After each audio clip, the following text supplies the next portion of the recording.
Soft White Underbelly is about giving people a space to tell their stories, even when these stories challenge what we think we know. Ground News shows us different perspectives in the media, which is why Ground News is a perfect sponsor for my channel. In a world where algorithms censor much of the information we receive, some of the most important stories get missed from our news feeds. Ground News highlights local news from around the world, giving you an on-the-ground perspective that national coverage might miss. The app and website empowers you to form your own opinions by presenting you with every article published on any news story worldwide. My favorite part of the app is the data it gives you on each news source as you read it, such as where it leans on the political spectrum, a factuality rating indicating how subjective their printed reporting tends to be, and who funds it. I particularly like their blind spot feed, dedicated to showing you news stories that are underrepresented in the mainstream media. You can check this all out by scanning the QR code on screen or clicking the link below. It's easy to forget how much bias can shape the reality we live in. And in a world where our attention is constantly being fought over, my Vantage Plan easily helps me keep up with more important stories slipping through the cracks. So I encourage you to check them out at ground.news/SWU. Subscribe through my link to save 40% off their Vantage Plan. And by subscribing or even gifting it to someone you know, you're helping hold the media accountable and helping my channel directly. Thank you for watching. Well, it seems like you freaking capitalized on the social media. Like you got on board with I guess. the times. Yeah, I mean, I that wasn't my goal, but that Right. was what happened. Yeah, you kind of have to do that. Yeah, I was just doing it because I didn't know where else to put, I'm a photographer and I just started doing these videos. And what do you do with videos? Oh, I guess YouTube is the place you put videos. So that's what I did. Dude. You have more than one studio? I have another one downtown on Skid Row. Okay, yeah, because somebody had told me like, yeah, he has, Mark has a studio downtown Yeah. and he'll. You don't want to go there. Trust me. Bad? Terrible. As bad as you can imagine. Like you look for the worst place in the United States. I live, well, yeah, you're right, Skid Row, right? But I live in San Diego and it's not much better, but yeah. Yeah. It's crazy. I understand. All right, Hector. Hector, where'd you grow up? Where are you from originally? Originally from Brawley, California, which is in Southern California on the border of Mexico and the border of Arizona. It's the middle of the desert. Really? Never heard of it. Tell me about your family growing up. I had both parents growing up. I have a younger sibling. She's 3 years younger than me, my sister. We grew up, prior to my dad becoming a correctional officer, I would say we grew up like not having a lot, but they still always managed to be able to get us like the Nintendo on Christmas. Like I was born in 1984, so it was around the Nintendo era. Mm-hmm. Small family. It was average, normal, nothing abnormal. Right. And you graduated high school? Graduated high school, Brawley Union High School in 2002. What'd you want to do after that? So I had already enlisted in the Army in the delayed entry program. Like 2 years, a year prior, at the age of 17, I had to get the permission slip from my parents, the waiver. The war in Afghanistan had already kicked off. 9/11 happened in 2001. So by the time 2002 happened and I graduated, I forgot what year I graduated, but in July I was gone to, like a month later, I was gone. 2 months later, I was gone to Fort Benning, Georgia, home of the infantry. And did you go to Afghanistan? I went to Iraq because the war in Iraq had kicked off in 2003. And I enlisted in 2002 is when I took off. So I found myself in Iraq in 2004. Tell me about that. Well, prior to getting there, it's what I had thought I had wanted. War, I thought I had wanted glory or bravery or courage or combat. That's what I thought. Prior, my only knowledge was movies. We Were Soldiers, Saving Private Ryan, Black Hawk Down. But when we first got there in February of 2004, you initially find out that they don't want you there. The Iraqi people didn't want us there. So basically what our government told us was that they wanted us there to liberate them from Saddam Hussein, the evil dictator. So basically, initially, it just became survival. It became fighting for the brother next to you, to the left and to the right of you, and just making it home. It was a 13-month deployment in Balad, Iraq. Balad is 50 miles north of Baghdad. And in 2004 was the beginning of the insurgency. The insurgency is like guerrilla warfare, like the Vietnam War where they used ambushes. But here they had car bombs, roadside bombs, indirect mortar fire, indirect rocket fire, ambushes. It was basically a lot of hit and run tactics, dude, for a whole entire year of getting hit and not knowing where the enemy was.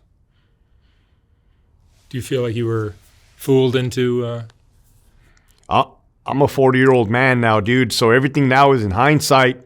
I can't blame my government. I see exactly what, the propaganda machine, the money-making scheme, they say war is a racket.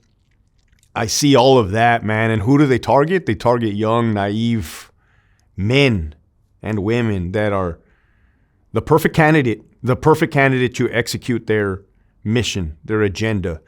I'm not knocking them. It's what I signed up for, right? I have mixed opinions on when people say it's what you signed up for. In other words, I signed up, right? I signed up and was willing to do anything that my country demanded of me or asked of me. Do I feel fooled? Even these years later, I feel sad that my friends were killed overseas in action. And I carry that weight. I carry that weight with me this day. I got their names tattooed on my back. I suffer from post-traumatic stress disorder. Even these years, even after seeking treatment, something I live with, man. It's something I live with. And now I have a 6-year-old daughter, and she asks me questions. And I've always dreaded this because I don't want to tell her. So I'll just give her crumbs of information. You keep it inside? There are certain things I will keep from her. I don't necessarily keep the stories inside because this is a way to help people going through what they're experiencing and similar experiences. So unfortunately, I have to relive my nightmares to help other people. Can I ask you what was maybe the worst you saw? The worst I saw was in September 10th, 2004 was my mom's birthday. We had our medic, Edgar Daclon. He was actually from Torrance, which is not too far from here. He was Filipino. The dude was yoked. He used to work at GNC prior to joining the Army. And he was our medic, man. So a medic is attached to a infantry platoon, and if you're injured or wounded, they're the ones that tend to you. They're the ones that fix you. We call them doc.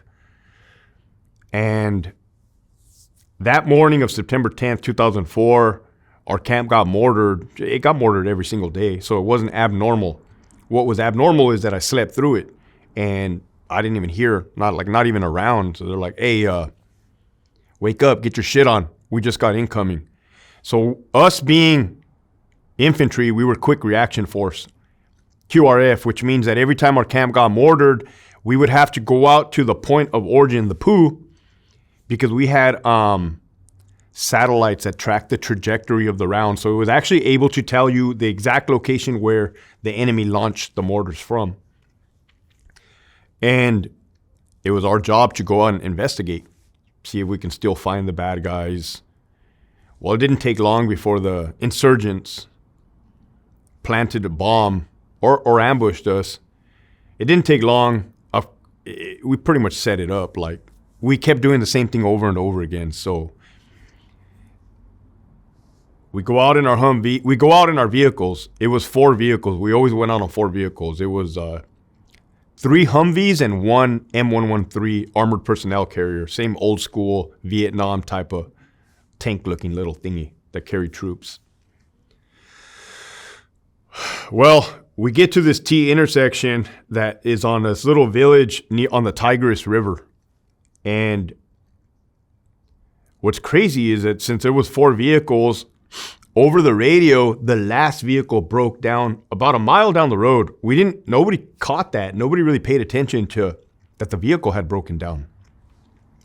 So the lieutenant at the time, Lieutenant Torres, he made the decision to send my vehicle, which was the 3rd vehicle in line, back and relocate with the broken down vehicle. So I did that. I went with my sergeant. We went back and we linked up with them. It didn't take long. We were linked up with the other vehicle, and all of a sudden we heard this loud rumbling explosion, like. But that thing just kept going, and I had never heard nothing like that. We had never heard something like just kept roaring, and we were like, everybody stops, right? Like, it sounded close, and then you just hear gunfire.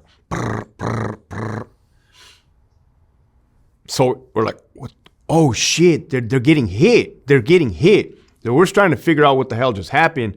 Turns out that the lieutenant made the decision to continue forward to the point of which was just down the street, which was not a bad call on the lieutenant, right? It was just a call, a decision that he made, because regardless, we would have got hit. Regardless, there was a bomb waiting. So what ended up happening was that the two vehicles continued mission. The Humvee parked that Doc was in right next to a bomb. I mean, right next to two 155 artillery rounds that was buried in a mound of dirt. So it was surface level IED. And the Iraqi insurgent was in a canal. In a canal, you know, they utilize dry canal banks, or they utilize telephone poles. And they'll string two 155 rounds, artillery rounds, with a blasting cap and copper wire. They'll string the copper wire all the way back, and they'll be sitting there with a 9-volt battery, and they'll watch the road, and they'll wait till you get there, and then they'll connect the battery, and then boom, it blows up. That was a command detonated IED. So Daclon, our medic, he stepped in front of the Humvee, and he was a leader, man. He was a leader. We considered him a grunt. We considered him an infantryman because he was right there kicking in doors with us, shooting his weapon with us. And as soon as he stepped in front of the IED, the insurgent detonated the IED, and it blew him across the road, killed him instantly, and it killed the lieutenant, or it killed him instantly, and it wounded the lieutenant. He took shrapnel to the bottom of his foot, and it wounded my buddy O'Neill in the back of the head. His back was to the IED, and it put shrapnel to the back of his helmet and pushed his helmet into the back of his skull, like pierced his brain. He survived. He just messed him up pretty bad. So as soon as that explosion goes off, the guns go off, I tell the sergeant, like, let's go. We got to go help them. We got to go. They're getting attacked. They're getting fucked up. So we load in the Humvees. We're already in the Humvees. And we get there. And like, as soon as I jump out of the Humvee with my rifle, Sergeant Eggert, he's like, they killed Doc. That's the first thing he said to me. They killed Doc. And I'm like, what do you mean they killed Doc? I was 19 years old. He's like, look, he's right over there. They killed Doc. And I look, and there was a body on the road. And dude, everything just slowed down, slow motion, like tunnel vision. Like, my world went black. And I remember my innocence. Like, I felt something inside of me change, dude. Like, I lost my innocence. Like, everything became not cool anymore. Everything became real. Everything became like a nightmare. So I run over there and I look down, and there's a body, a dead body. He's on his back, and I'm starting at his face, and he has drops of blood on his face. Doesn't look like Doc. I go down, see his vest, and then I look at his leg, and his shin bone is exposed. Like, dude must have taken shrapnel to the shin as well, and his leg was busted open. So I'm looking down, and I realize, fuck, the scene is still unsecured. Like, there's still a bad guy out there. There's still an insurgent out there. There's freaking cars coming now from both sides of the road, and I didn't want them coming and seeing his dead body. And plus, at the time is when they started hitting us with car bombs, or they started utilizing car bombs and secondary and tertiary attacks. Like, they just kept upping up their game, the insurgents. So I was assuming, like, okay, next, get ready for, there's about to be another attack. So I go and I run, and I have my M16. We had M16s at the time. And I see a white car, and I shoot at it, and it turns around. Well, I don't shoot at it. I shoot warning shots over it, and it turns around and it leaves like it's supposed to. But then a white truck keeps coming. And I do the same thing, but the truck keeps coming. And then I shoot down at the ground with the M16, and I skip rounds off of the street into, like, the truck. It still keeps coming. So then I see that there's a driver but no passenger. So I start purposely aiming at the passenger's windshield and shooting rounds perfectly into there, and the truck still keeps coming. And I tell myself, like, I'm gonna have to kill this dude. I'm gonna have to fucking kill this dude. But it's one of those things about being in Iraq that you have no idea whether they're good people, bad people, what their intentions are. And like any second guessing could probably get you killed. But ultimately, time went by so fast that the truck was already up on us. Like the truck had already arrived to our location. And I could tell that it was an old man, like a real old man driving. So you're kind of putting pieces together, like, is this guy a bad guy? Is he not a bad guy? Why didn't he stop? Fuck, he looks old. Okay, maybe he's just old and senile. Oh yeah, we broke the window and we drug him out of the window and we began to beat him. You know, this is the first time I actually said what we did to him. I've always said roughed him up in other interviews, but yeah, we kind of beat him. And we put him back in the Humvee, or back in his truck, and he turned around and he drove away. The dude had to have been like 85 years old, just like blind and deaf, just like oblivious to what was happening. Hinks, my buddy, is bandaging up O'Neill's head. The lieutenant is sitting in the Humvee with his foot up like that, and there's freaking bottom of his foot looks like ground beef, meat everywhere. And Weeks shows up, my buddy Weeks from Texas, and we're like, hey, Weeks, let's go to the end of the we because we knew where the wire would eventually lead somewhere. So we's like, all right, let's go. So me and him, we go, and we trace the wire, and we see the wire ends like right on the Tigris River, and it goes straight to a village. So we see like, oh, this dude had a perfect view of the Humvee, perfect view of Doc, and then he ran to the village right after he detonated it. That's exactly what happened.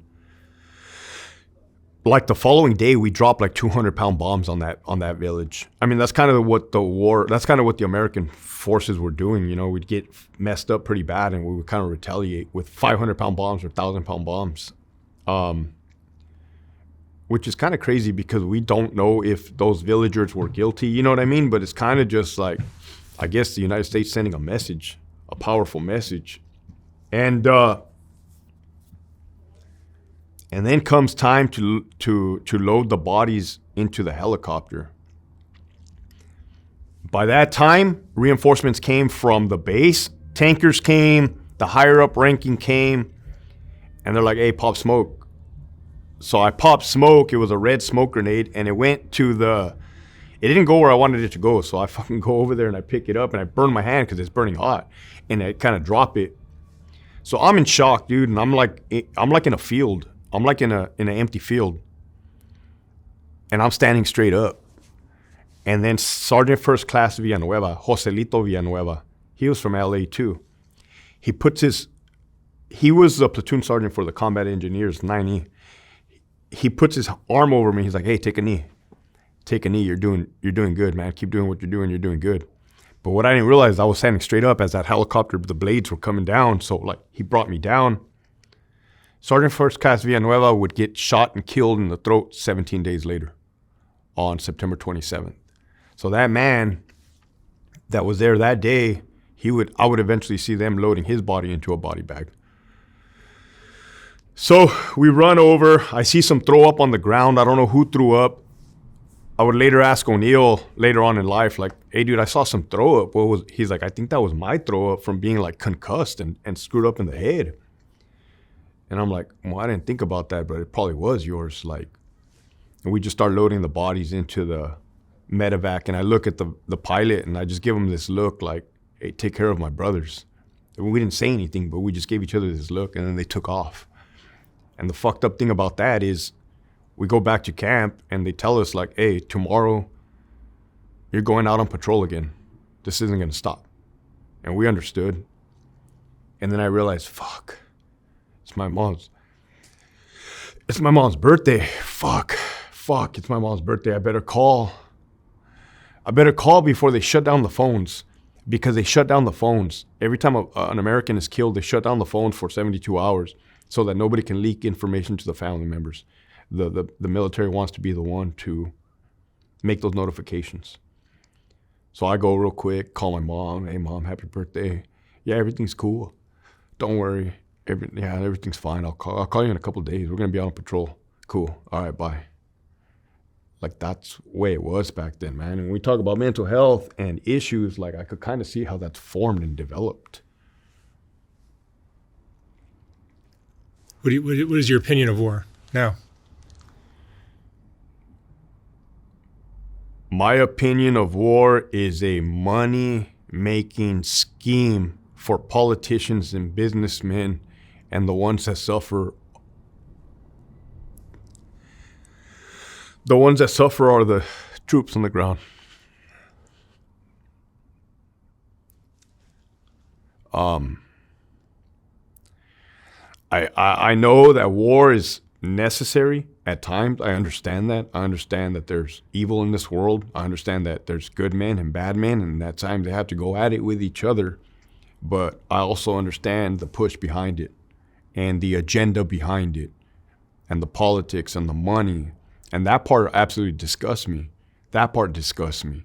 As far as fighting on the ground, if there's any young kid that thinks that that's what they want, dude, nobody wants that. Like, ultimately what you're going to get, you don't want that.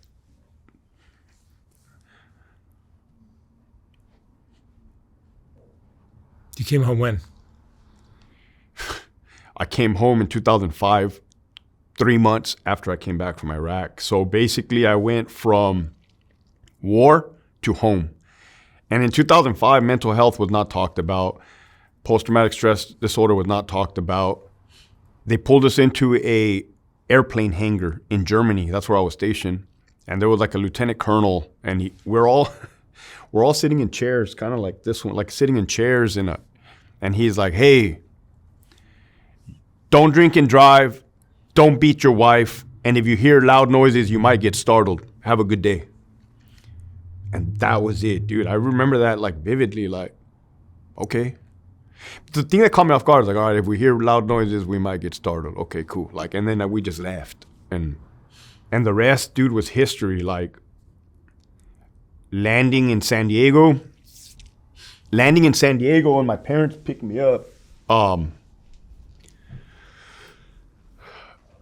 was in the airport. Thank you. And on the way home, I'm in the backseat of their car as they're driving me back to El Centro, and I just break down crying. And I'm like, why am I crying? Like, why am I crying? Like, and I didn't want them to see me crying around. I'm like, why am I crying? And then I kept telling myself, I'm not happy. I'm not happy that I'm here. I'm not happy that I'm here and that my friends didn't get to come back. I didn't know that, but that was survivor's guilt that I was enduring. But I remember feeling like an alien, dude. The closest thing I can put it in words is I felt like an alien coming back in 2005. I did not feel like I was normal. I did not feel like I belonged back in society.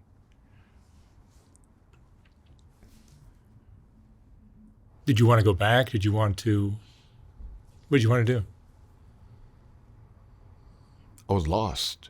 I didn't know what I wanted to do. I didn't want to go back because I didn't re-enlist, so I knew I didn't want that again. My friends, the majority of them stayed in the Army. Some of them got out, like when I got out, depending on the contract. To tell you the truth, and I'm an alcoholic as well. I now have 14 years of sobriety. But to tell you the truth, what I wanted to do was party. And it's also self-medicating, which is why I can look back in hindsight now, which is why this conversation is like peculiar, because I have that, the beauty of hindsight. I wanted to party, dude. I wanted to let loose. But in reality, I was numbing myself with alcohol, drugs, and women. I wanted to get fucked up. I wanted to get fucked up bad. I wanted to die, dude. I wasn't suicidal per se. I did not have the courage to kill myself and take my own life, but you better believe that I came close to death so many times in Iraq that it was nothing to me, that I embraced it. Not only did I welcome it, I embraced it. I wanted it. I wanted it to end what I had just fucking experienced and what I was now beginning to experience back home. So what did I do? Holy shit, dude. I drank every single day of 2005. The whole entire year I was drunk. I began using drugs. I began snorting coke. I began smoking meth. I didn't really dabble with the weed too much because I didn't really like drugs. I didn't like drugs. I never did drugs sober. The only reason I did it was so that I can stay up longer to drink more alcohol. And that fucking got me in a lot of trouble too. I went to jail a couple times. But that was what that dark period looked like in 2005, dude. It was fucking dark, man. It was, dude, that 2005 was worse than Iraq, bro, and my year in Iraq was hell. There was other things that happened in Iraq, dude. There was a car bomb that killed 22 people in January. And 22 charred pieces of meat everywhere. Like there was not a full, complete body. They were just chunks of meat, charred meat in January, steam coming up from the ground from the warm pieces. And that, oh, dude. And seeing a lot of brains, man. Brains on a regular basis. You know, dudes getting shot in the head. Brains coming out this way. Heads coming apart this way. Brains on the floor. Brains on the steering wheel, brains on the windshield. It's just that I don't believe is normal to endure for such a long period of time at such a young age and then coming home due to my mom bitching about me drinking too much. That fucking set me off, dude. I had anger issues. I still have anger issues. I had rage. I was not the same boy that those parents sent off. I was not the same dude. And the more that they made me realize it, the more shitty I felt.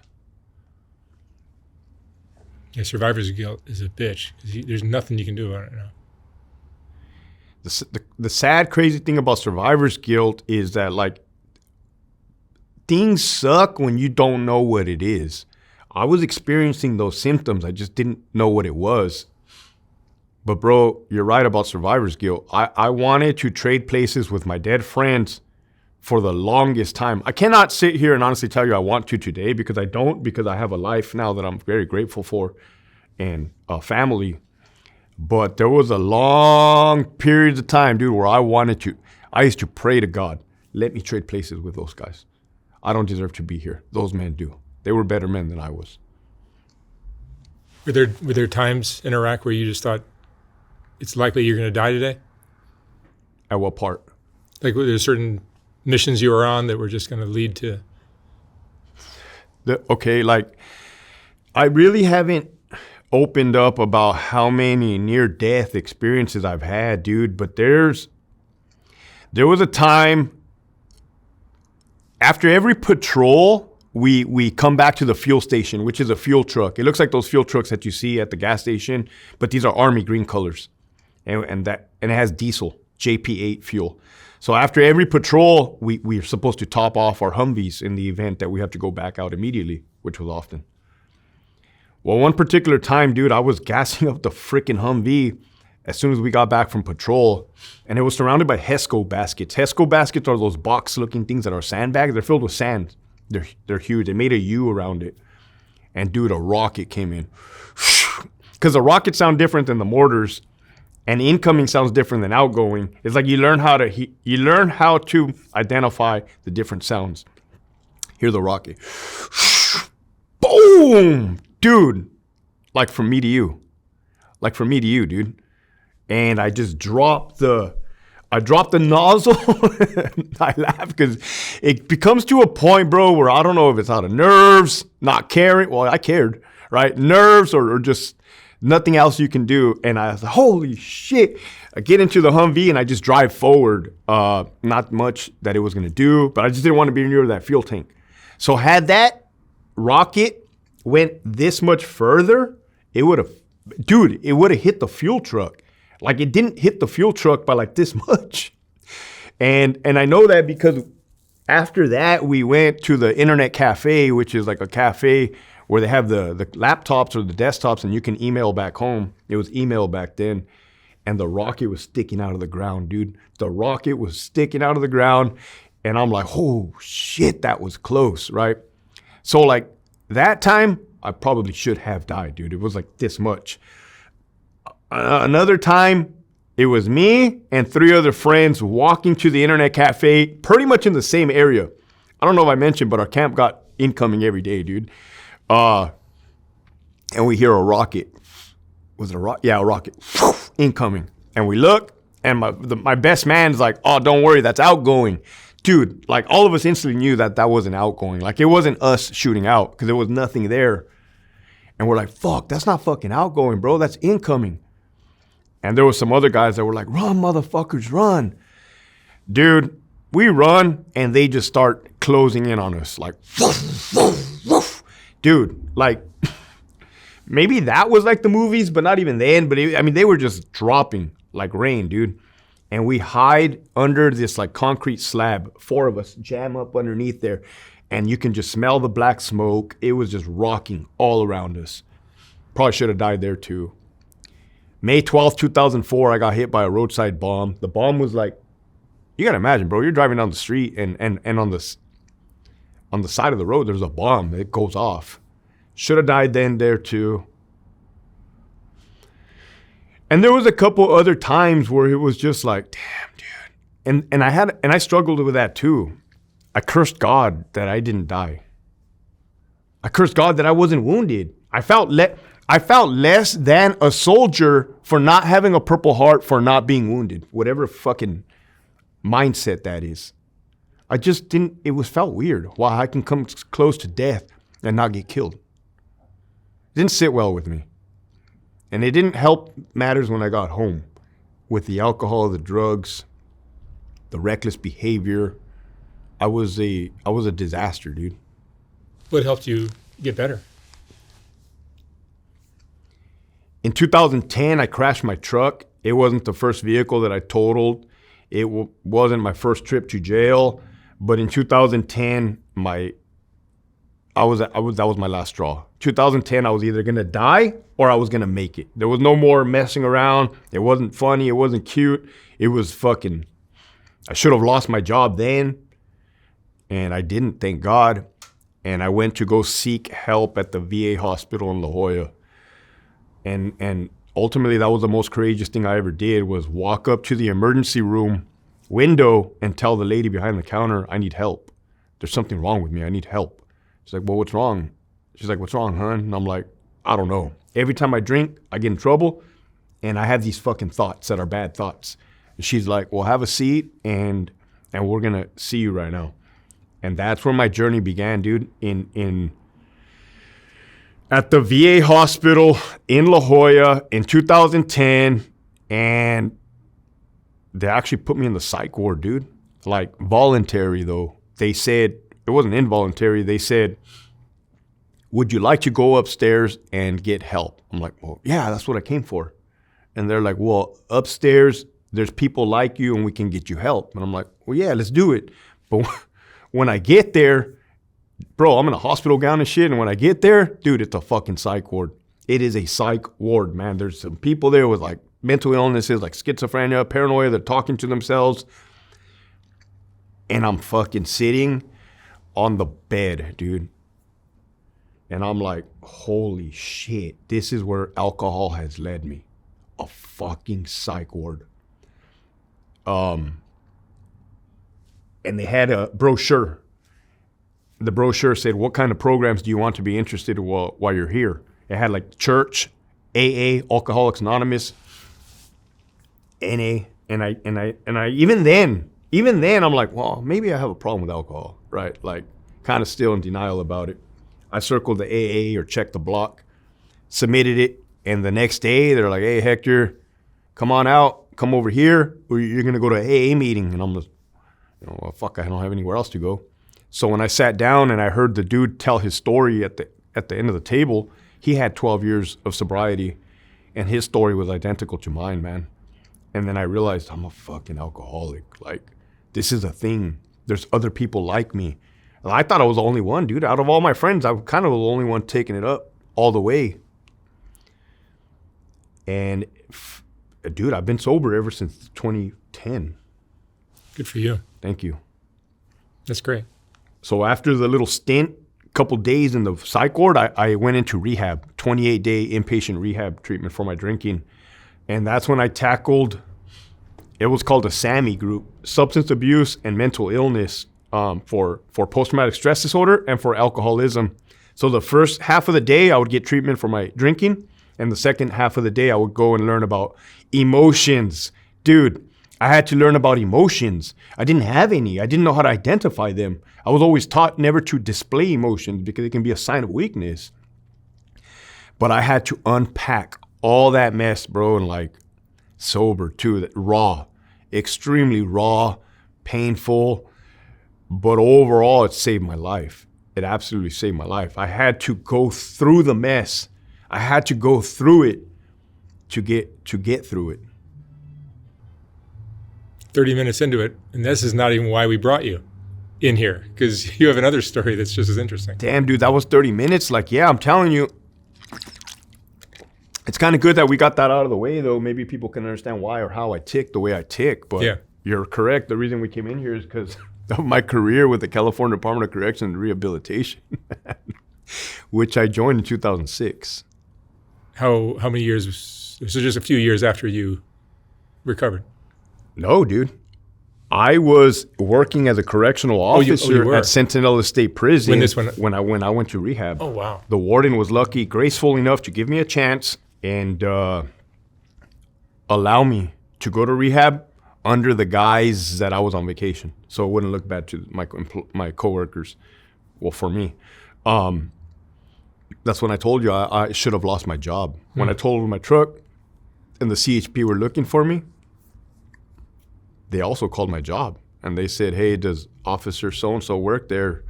He was just involved in a hit and run and he fled the scene. And everybody was like, fuck, Hector's at it again. Like, because I was kind of wild with it. But, so I joined CDCR in 2006. And I continued drinking up until 2010. On the outside, it looked like I had my shit together. I had a fiance. I had a house. I had a car, a truck. I had the career. But on the inside, I was still suffering from everything I just told you right now. Post-traumatic, untreated PTSD, undiagnosed PTSD, alcoholism. And I don't believe I was fooling anybody, right? But I was fooling myself or trying to fool others. And then that's when it came out in the wash. But how do you treat PTSD? How do you treat PTSD? Yeah. What was most effective for you? Okay, so there's numerous treatments for treatment of PTSD. One of them is the prolonged exposure, where you can record yourself on a cassette tape and then listen to your horrible stories over and over again. I yelled at the guy at the VA. I said, I'm absolutely not going to do that. How dare you ask me to do that? Right? Because I still had anger issues. I'm not going to do that. I don't want to relive it. I've already fucking reliving it. And he's like, all right, don't worry about it. We could do something else, right? So that didn't work for me. That may work for others. One thing that was extremely effective was EMDR, eye movement, where you go like this. And basically what that does, see, post-traumatic stress disorder is totally normal. It's a normal response to an abnormal situation. What happens is your brain gets rewired due to the traumatic event. So if you're in a survival instinct for 13 months and it's fight or flight, the fight or flight symptom is activating all day, every day. You know, your adrenaline, cortisol levels. You have to identify what is happening to your mind and to your body. That way you don't think you're going crazy. I mean, it may feel like it, the anxiety, the intrusive thoughts, the hypervigilance. So identifying symptoms would be number one. Then seeking the treatment, which goes hand in hand. EMDR, what it does, it rewires your brain back to the way things used to be, or as close as it can prior to the traumatic event. Such an unusual and simple solution, it seems. The problem is getting a person to admit they need help. That is where the obstacle lies, man. Because I would have freaking died rather than ask for help. I was a stubborn individual. I'm still stubborn. Especially men of this type of caliber. Military veterans tend to be stubborn and hard-headed and machismo. Latinos, I'm Mexican, fucking stubborn, machismo. Men in general, it's that persona. It's that, dude. I'm telling you right now that I was so dumb, unwilling to surrender, unwilling to ask for help that I would have rather died. And it was a miracle that I did not. Do you feel like you're a better man now because of all this stuff you went through?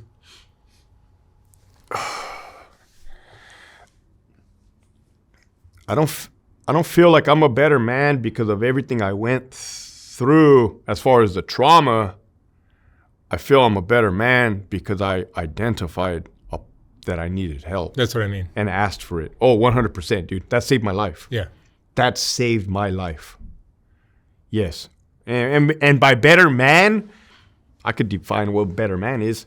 Not sleeping with married women, not drinking and driving, not doing drugs, not lying, not cheating, not stealing, not manipulating people, and being present for my daughter, being present for my wife. We're currently separated, but I'm still present for her. I just took down the Christmas lights yesterday. Like, I'm still the man that I want to be, regardless of any outside circumstances. Better yet, I'm the man that's trying to fill the footsteps of my fallen brothers that were killed in Iraq. Good for you. So tell me about the time with the CDC.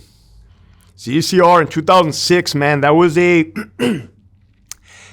was a different time frame. It wasn't the 80s, it wasn't the 90s, but the 2006 was, at the time, you had Mexican mafia leaders in Pelican Bay SHU, Nuestra Familia leaders, Black Guerrilla Family and Aryan Brotherhood in the SHU. Basically, they were secured in Pelican Bay on lockdown in a box with zero communication to the world. They did have their ways, though. And the ways that they would do it was through letters, kites, little messages. And basically they had inmates on prison yards act on their behalf, shot callers, but it was called the MESA system. So I was at Centinela State Prison, which is in El Centro, California, Imperial, and Charlie Yard was a level 4 GP, which is like the highest security you can go. There was 5 buildings, Charlie 1, 2, 3, 4, and 5. The MESA system that they developed, these gang members, they would have a shot caller for each building, which is a bloquero. So you have one guy that's in charge of reporting. You have the llavero, which is in charge of the yard. So it's basically a little system that they created where they would unanimously decide what best decisions were made for the organization, or who needed to get stabbed, who needed to get killed, which races they needed to attack. Because in California, the inmates racially segregate themselves. The white inmates hang out with the whites. If you're a Southern Mexican, you hang out with the Mexicans and the paisas. If you're a black, you hang out with the blacks. And if you're an other, you hang out with the others. So at that time, dude, it would get off race riots, like gnarly race riots, man. And as a young correctional officer, I was involved in quite a few, especially coming back as a war veteran, dude. I was still chasing that adrenaline. And those race riots were adrenaline packed. There was Alpha Gym, which was a level 3 yard, basically a dormitory of 100 inmates in there on bunk beds. And it was 5 p.m. because it was count time.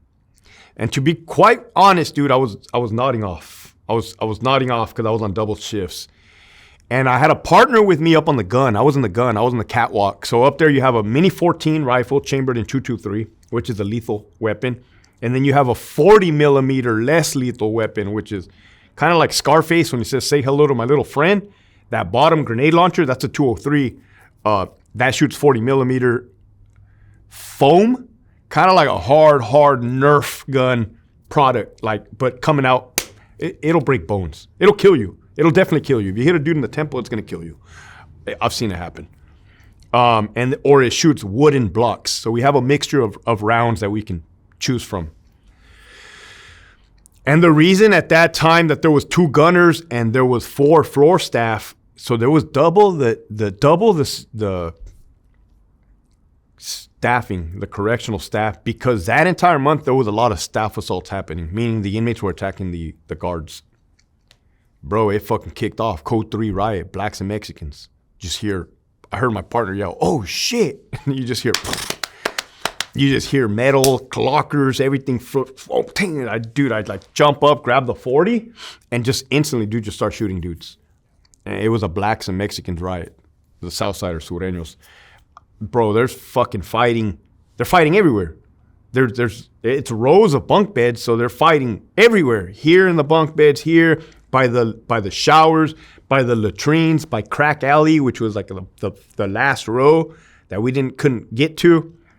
And it just starts, I just start shooting dudes, man. Me and my partner, as we're simultaneously shooting groups of people fighting, I kind of open my vision, right, where I can see the big picture.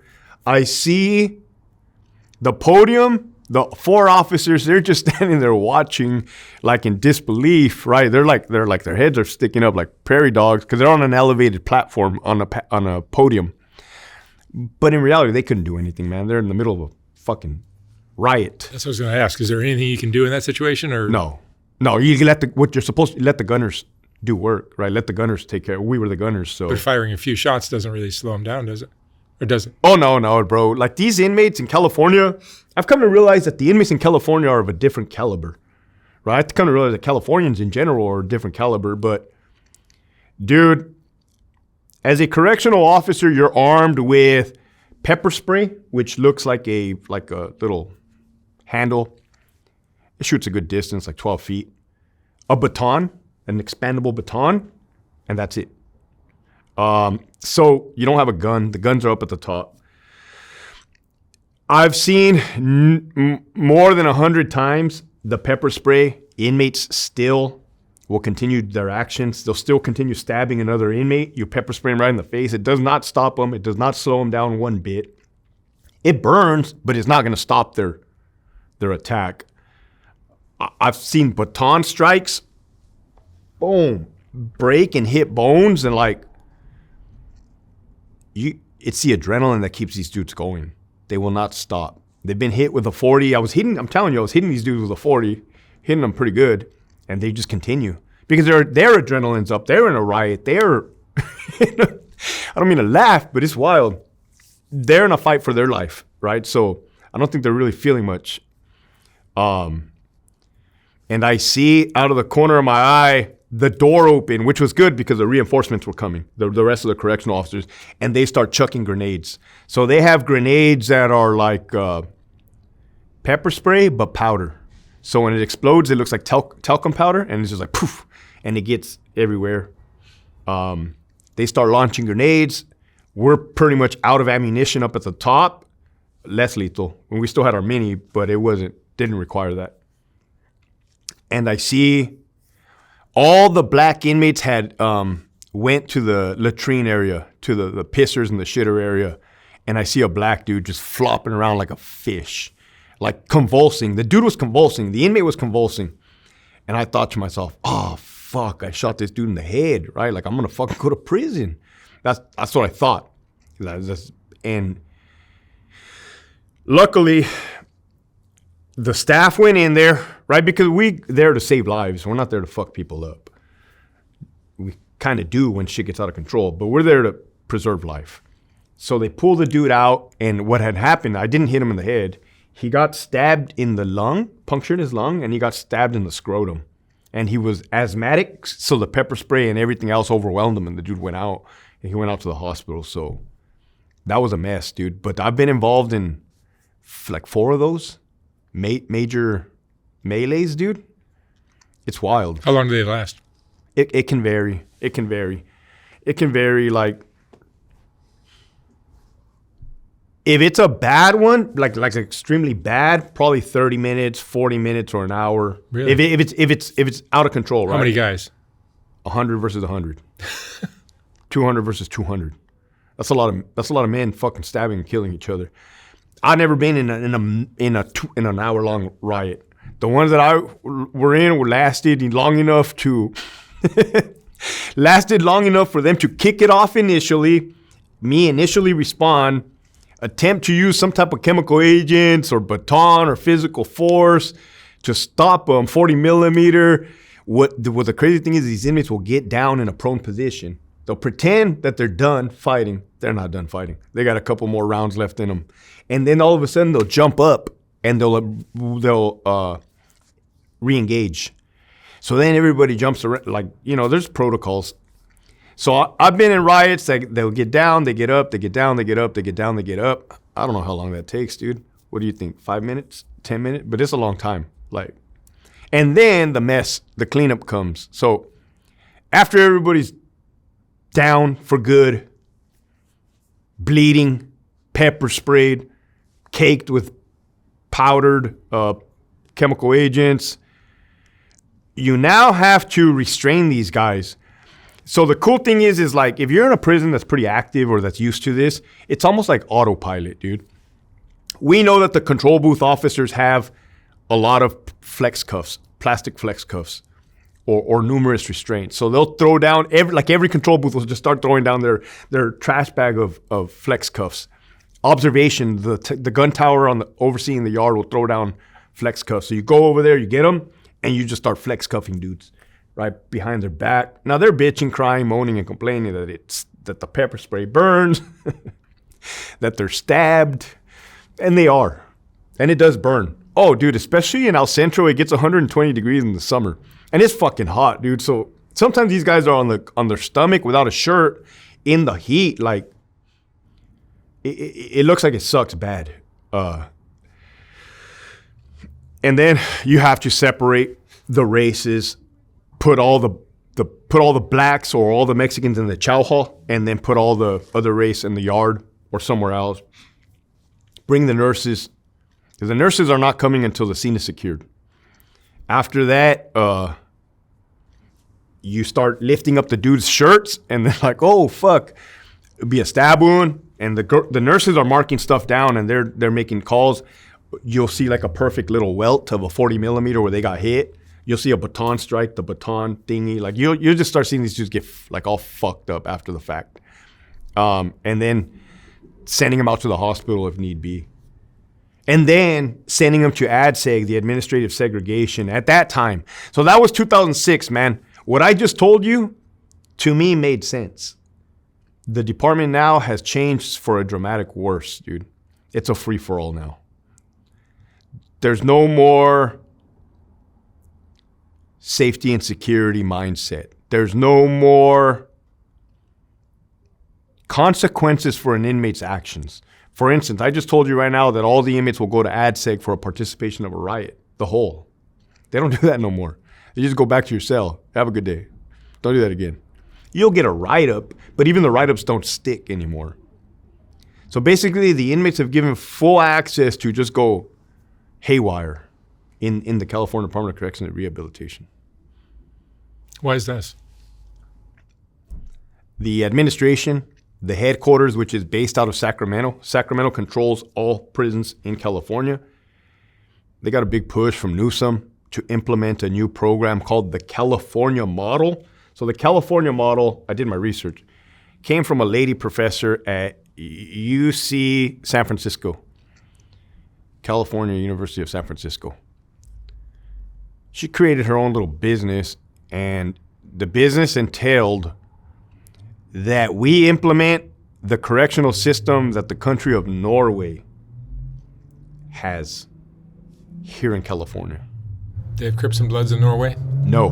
They don't have Crips and Bloods in Norway. Mexican Mafia? They don't have Mexican Mafia in Norway. They don't have Nuestra Familia in Norway. They don't have skinheads, the AB, fucking Fresno Bulldogs, 2-5ers, Northern Riders, Independent Riders, Green Lighters, Gay Boy Gangsters. They don't have none of that. None of that. I mean, I can only assume they don't have none of that. They probably got something. So the crazy thing is that CDCR sent employees to Norway on taxpayers' money to go observe and report and bring back ideas. From what I've been told is that I don't say we because I resigned in 2022. What they implemented is nothing like what Norway is doing. They went above and beyond and screwed up the program. And even Norwegians are like, hey, we don't do that over here. Knock it off, man. You're making us look bad. Like that. Basically, it's a tough on or a soft on crime approach where if you have an inmate that's very assaultive or out of control, you just got to be nice to him and play cards with him or foosball or pickleball or softball and just befriend him in an attempt to get him to gather his wits. That's their ideology. Now ask me how effective that's been. You had an inmate at Salinas Valley that stabbed the officer or the sergeant with a pen after a game of foosball. At Corcoran State Prison, you had an inmate slash an officer's throat, which I have video footage of, with a razor. Good. I mean, it's really a miracle the officer didn't die. Slashed him from the ear all the way to the center of the throat after a game of handball in an ADSEG setting. San Quentin Prison had an inmate that was playing cards with the correctional officer. He got upset and kicked the correctional officer right after the game. So it's like you can see, obviously, that the whole program has failed before it even got off the ground. It's a different animal here. You know, I want to make it clear, though, because I'm not against rehabilitation. Rehabilitation works, and I'll be the one to tell you guys that.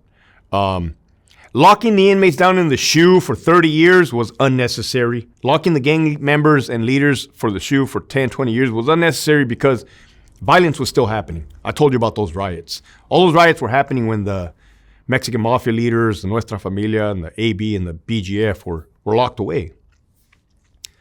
But there's a difference between rehabilitation and pandering, coddling, and enabling bad behavior. There's definitely a difference. Does rehabilitation actually ever happen? Yes, 100%. 100% rehabilitation happens. But just like the story that I explained to you about my life-changing experience, it's when a person is willing and wanting to change their life for the better. Right. Any sooner is not going to work, or they're not going to see it, or they're not ready. You can't coerce them or... No, dude, just like in personal growth and self-growth, self-development, because I've noticed a lot of similarities between law enforcement, gang members, and military young men. They all have that inside of them where they're full of testosterone. They want to prove themselves, except just some different go down different paths fast. But it's pretty much the basics of young men trying to find themselves, young men trying to establish their spot in the world. So when the rehabilitation portion comes in prison, that's the part that works. It's like, hey, man, it's okay to have emotions. You don't got to be that fucking stone cold killer. Like, that doesn't work out here in the real world. Same thing in the military. Being a stone cold killer works in Iraq, in Afghanistan. But you try doing that shit here, you're going to be an odd man out. So you learn about emotions. You learn about emotional intelligence, parenting skills, anger management skills. So yeah, they shout out to them, man. A credit to them, because it's not easy getting sober, substance abuse, or learning about, substance abuse. It's those programs. If the individual is willing to work it works. And I encourage them to seek those treatments. Tell me what it's like in the SHU. So I never personally worked the SHU in Pelican Bay. I've worked ADSEG units. But even back then, man, back in 2006, you go to ADSEG, you go to the hole after you commit a crime in prison, you're going into a cell. The cell does not have a television. The cell does not have a phone. It definitely doesn't have a tablet. And right now, each inmate has their own tablet, like an iPad in their cell. But back then, they took a shower every 72 hours. We had a list, right? The housing unit. You mark it down on the sheet. You escort them to yard. You escort them to shower. And dude, I used to like working AdSec back then because once you're done with yards, shower, and feeding, cell feeding them, you put the trays together of food, you go to the cell, you open the food port, and you give them the food. You're done for the day, man. You are done. The inmates kind of just do their thing. You'll see them fishing, which means like they'll get their bed sheets and make lines, and then they'll get like the bottom of a sole of a shoe to help it slide on the ground. And what they'll do is they'll pass things all throughout the whole entire housing unit, which is crazy because they can make it pop over the rail down to the bottom. It's called fishing. So let's say like if a guy has a peanut butter and jelly sandwich up on the top and he wants to get it to his buddy down at the bottom, they can tie that little rope and shoot it from the bottom of their cell. Somehow they make it bounce over the rail and the dude shoots his line out and he reels it in. And now he gets to have whatever it is. And they pass like notes, contraband, or coffee, whatever they're passing it. And they make handmade weapons. When it comes to weapons, and I've always said this, the white inmates make the best weapons. They make the best knives, looking knives, the handles, everything's immaculate, right? I've never seen a shitty white weapon. Then they mean business. They're going to try to kill you. And they're good at it. They're extremely good at it. Sureños are not that far off weapons. I mean, the weapons are good too, right? I've just never seen a bad white weapon. The black weapons, and I don't mean any disrespect, I'm keeping it real. It's like a sharpened toothbrush on the floor. Like it doesn't even fucking compare to the knives that are out there on the line. Made out of what? Made out of metal. So we'll have metal food carts that we put the trays in, and there's a lip of metal on the bottom. So I don't know if they probably kick it off or bend it off. And now what they have is metal stock. All they need is metal stock, man. When they get the metal stock, what they do is they sharpen it on the floor, on the concrete, and then they put a handle on it. They have metal shelvings in their cells. They'll get a titanium sewing needle or nail clippers, which is a stronger metal than the shelving unit. And what they'll do is they'll trace over and over and over the design of a knife. They'll continue to trace it until it wears it all the way down where they can just pop it out. Now those are some righteous weapons because it's steel, dude. It's hardened. It's not weak steel. It's not gonna bend. It's gonna fucking kill you if it hits you in the right places. How many murders have you seen? I don't know per se like a number, but I have seen murders in prison. Before I resigned, there was one on Bravo Yard at Donovan. It was 3 white boys that killed an older white guy.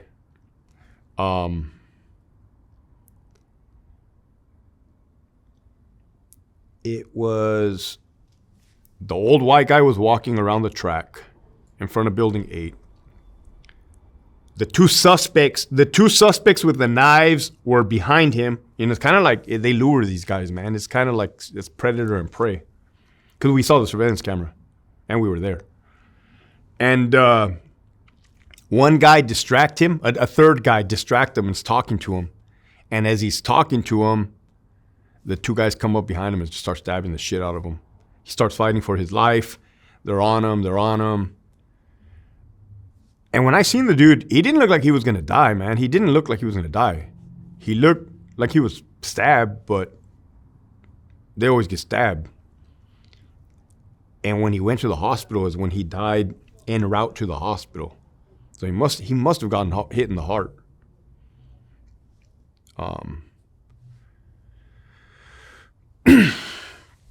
When it comes to inmates getting fucked up, dude,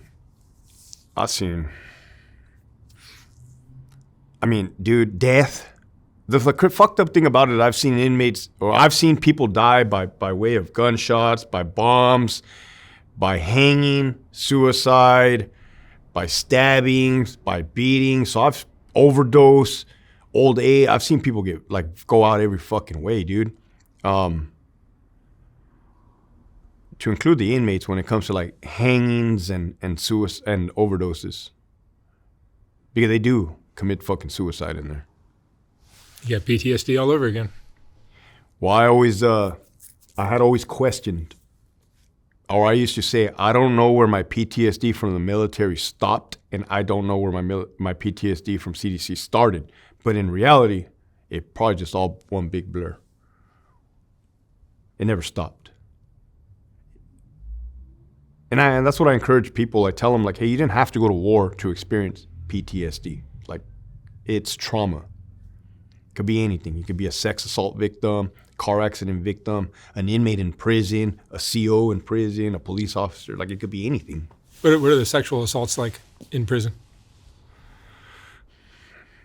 If there's a real one, because there's a lot of false allegations, right? The inmates will manipulate the system and they'll make a lot of false accusations. But if there's a real one, how those usually happen, or you'll have a younger inmate housed with an older, bigger inmate that is more of a predator and knows how to take advantage of somebody, either by force or by manipulation, usually by force.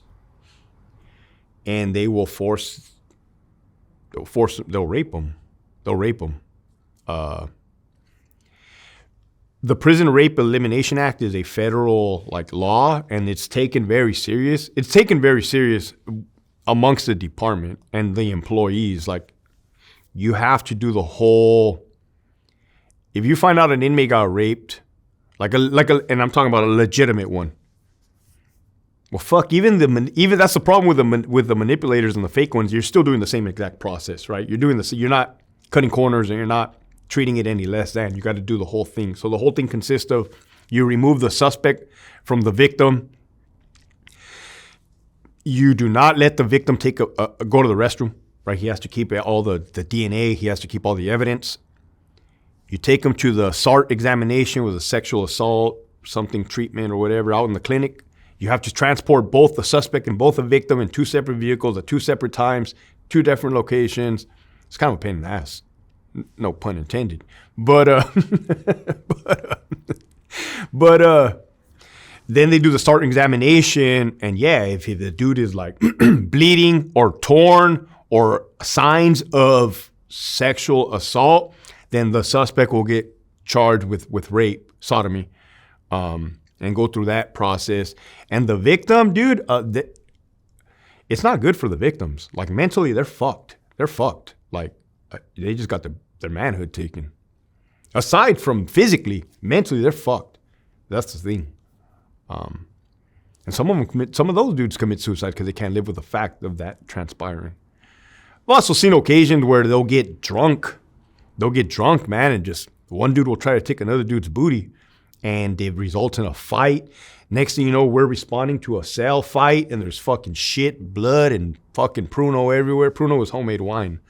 That happens too. It's like, prison is a very negative environment, dude. And I don't mean that like somebody could say, yeah, prison's a negative environment, but it goes more in depth than that. It's a very toxic, even amongst the correctional staff members, bro, you would think everybody would be on the same team or on point, but they're just as cutthroat as the inmates. It's like they mimic the inmate behavior of trying to sabotage, backstab, gossip, rumors. It's grimy, dude. It's grimy. Which of the racial groups is the most problematic? I can't believe you're making me say this right here, man. The blacks are the most problematic. How's that? Because the blacks themselves will tell you, we don't have a shot caller. We don't have no leader. We don't have to answer to nobody. We answer to no man. We run our own program. But if you think about it, that's the same mentality that lets you go against the rules of the prison. Ain't nobody gonna tell us what to do. You can't tell us what to do, right? And I'm not disrespecting blacks. In my experience, and I work down south, everything boils down to structure. I can clarify my answer right now. Everything boils down to structure. You have Southern Hispanics, the Sureños, that function under the Mexican mafia, the prison gang. There's a set of rules. I've seen the rules. I have a copy of the little tiny rules that we confiscated from an inmate in ADSEG. It says, you will not get drunk on the tier. meaning you will not make a scene. You will not disrespect correctional officers. It literally says that. That's their rules. You will not do any horseplay, means they're not going to fuck around. You will not do any sex play, means none of that stuff that happens. And you will not, and guess what happens if an inmate violates those rules, per their rules? They're going to get dealt with physically. They're physically going to face the consequences of breaking a rule through violence, through getting stabbed, through getting beat up. No, basically through getting stabbed, man. Ain't nobody really putting tips on you with the hands, especially on a level 4 yard. You're getting stabbed. You're getting stabbed. So that is a good motivating factor for the Southern Hispanics to keep in line and to not become problematic. Now, are they going to be killing each other? Yeah, all day, every day. But I don't want to sound like a dick, but as long as you're not fucking with us, you can do whatever the hell you want. And that's coming from a former lieutenant. So the blacks, oh, fuck, dude. Oh, my God.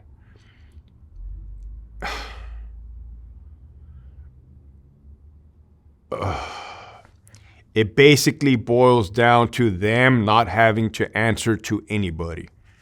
So ultimately, you're the one that has to enforce the rule.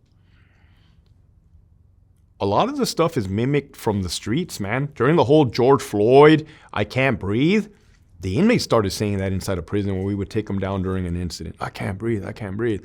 The other guy in St. Louis, I believe, hands up, don't shoot. They kept saying that too. It's like, I think they just watch TV and try to copy what they fucking see to keep it real. I keep it real, man. That's probably going to, you know what I mean? I just keep it real, 100%. Appreciate that. Now, that all blacks? No, that's not all blacks. You just said which race in general is problematic. Yeah. I've met some extremely respectful OGs, man. The OGs that have been around the block. Yeah, I'm sure they're all problematic in one way or another. Correct. Which are the most violent? Oh, fuck, dude. Mexicans, sureños. But you know, okay, because of the amount of violence. But then you got to talk about numbers.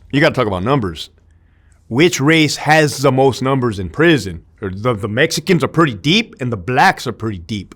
I can't tell you who has more. The numbers are up there. Then you have the whites. Then you have the others. So when you say which is more violent, that's going to be the Mexicans because it's fucking constant with them. Stabbing each other over drug debts, stabbing each other over like disrespect issues. Now, one of the things that the prison organization leaders, they did the hunger strike in 2012. They demanded they wanted out of the SHU. They thought it was, well, not thought. They said it was unfair, uncivilized, inhumane to keep them locked in a box for decades. And I would agree with that. It's kind of fucked up. And one of the rules was that they were going to do a peace treaty, a end of all hostilities agreement with the prison administration. Hey, if you let us out of this SHU, security housing unit, we will seize all race riots. We will seize all race wars. And the crazy thing is, man, since 2014, they have kept their word. They have kept their end of the bargain, dude. Because I seen the instant change of no more race riots. Race riots were a freaking thing, man, and now they're non-existent. So I thought that was kind of like cool that, hey, fuck, they said they were going to do something and they did it. And to be able to stop something of that magnitude, like I said, race riots were no joke, dude. A lot of people get fucked up. It's a mess. It's a mess. Do you have any regrets in your life? I don't have any regrets. And I say that because I wouldn't change anything because everything I went through made me who I am. Now, am I proud of a lot of things? All right. Do I have a regret? I regret hurting people in my past. That's my regret. I regret hurting people. Whether it was through means of violence, through manipulation, through verbal abuse, I regret hurting people. I will accept full responsibility and accountability for my actions, right? But I was not in the right place at those times, mentally. And Hector, what would you say is the most important lesson you've learned in your life? Finding self-peace. Finding within yourself, conquering yourself, being happy with yourself, loving yourself, forgiving yourself, mastering yourself. Reason being is because, dude, if you're not right, man or woman, if you're not right, then you can't help anybody else. Being selfless. Being selfless has been a gift and a miracle to me. I've found that the more that I've reached my hand out to help people, the more the miracles and blessings come my way. I mean, I quit my job 2 years ago because I didn't agree with the direction things were going. And as a result, I get to walk my daughter to school every single day for the last 2 years. I get to pick up my daughter from school every single day. I'm her coach at softball. I just coached her game yesterday. I'm with my family like 24/7. And I feel like it's important for a man to be present, for a parent to be present. Absolutely. All right. Hector, thank you so much for sharing your stories. Thanks, dude. We went down memory lane, man. Thank you for having me, dude. Those are some of the best stories I've heard from the people sitting in that chair. Really? Mm-hmm. That's an honor, dude. Thank you. Awesome. Thank you, man.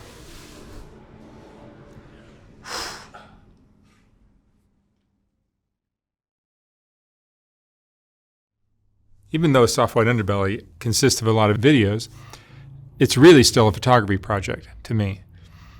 And if you appreciate the photography, sometimes it's difficult to enjoy it when it's scrolling down the screen, which is the only option I had in this horizontal format on YouTube. So last year we came out with the first Soft White Underbelly book, which is a collection of the best portraits from the thousands of interviews I've done.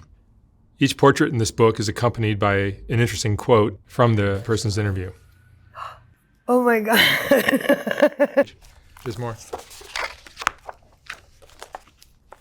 Wow. These aren't as bad as I thought. I look like a witch.